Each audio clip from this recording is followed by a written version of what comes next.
Bonjour monsieur. Bonjour. Vous êtes le responsable qualité de la Copsolfruit. Un petit mot sur qu'est-ce que la Copsolfruit? La Copsolfruit, en fait, c'est l'unique coopérative de figues en France. Elle est la dernière coopérative fruitière du Var, en fait. Combien de temps qu'elle est créée? La Copsolfruit a été créée en 1961, donc par quelques arboriculteurs désireux de mieux commercialiser et mieux valoriser leur production fruitière. Mais c'est un souci de se mettre en commun? Quelle finalité? Le fait de se mettre en commun, ça permettait d'obtenir plus facilement des marchés, et le fait de se regrouper et de non plus agir individuellement permettait donc d'obtenir des tonnages supplémentaires qui garantissaient donc vraiment des quantités nécessaires sur les étals vis-à-vis des clients, notamment la région parisienne. Oui, parce qu'au tout début, la figue de Soliès était essentiellement expédiée à Paris. D'ailleurs, on l'appelait la parisienne. Tout à fait. Elle a gardé ce surnom, donc c'est un héritage du siècle dernier, où la figue de Soliès était en effet acheminée via la voie ferrée en direction de Paris. L'histoire a fait son chemin et le mode de transport a changé le jour où il y a eu les camions frigorifiques. Tout à fait, donc l'histoire a fait évoluer un petit peu l'activité de la coopérative, qui est désormais uniquement spécialisée dans la figue et la figue de Soliès. Et pour ce qui est tout ce qui est de la distribution, désormais via les nouveaux réseaux de commercialisation, donc via camions frigorifiques et non plus par la voie ferrée. Oui, puisque ça s'appelle la Copsolfruit, rappelons qu'à Soliès, il y avait aussi avant des cerisiers, des abricotiers, des pêchers, et qui existent toujours, mais désormais vraiment l'activité qui résulte du bassin de Soliès, c'est vraiment la figue.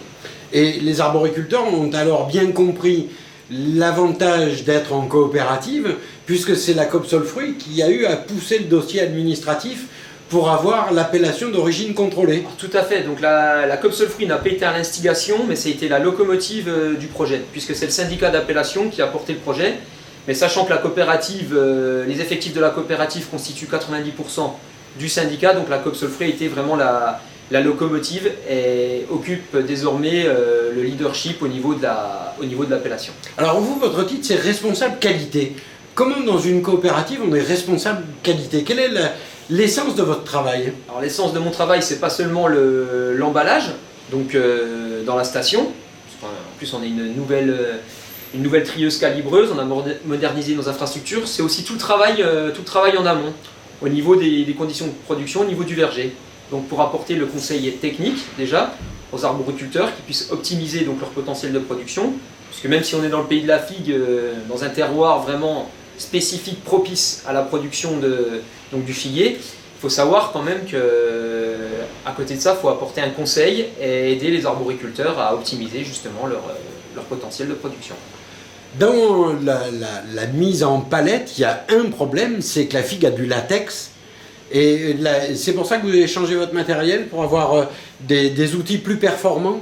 Non, c'est pas pour le latex reste un problème, notamment pour le nettoyage de cette nouvelle machine. Non, c'est pour gagner du temps au niveau de l'emballage, mais aussi et surtout toujours aller dans une optique de qualité. Donc vraiment pour proposer un produit irréprochable. Désormais, la figue est calibrée, est triée via nos nouvelles infrastructures et notamment les scanners. Désormais, le tri n'est plus réalisé par l'œil humain. C'est la machine qui fait le tri, le calibrage, et le personnel, on a quand même besoin de l'intervention humaine, doit désormais seulement mettre en plateau. Ça facilite les choses.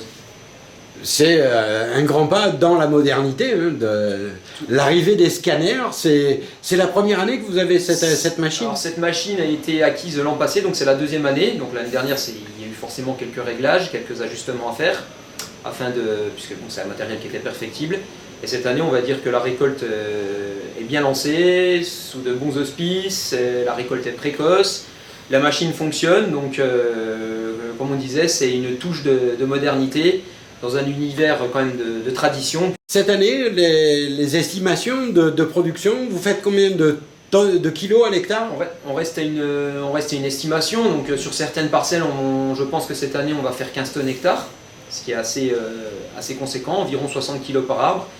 Et comme ça, vu le nez, là on est en début de la récolte, on fera les bilans à la fin bien sûr, mais le tonnage estimé sur les arbres est supérieur de l'ordre de 15% à celui de l'an passé.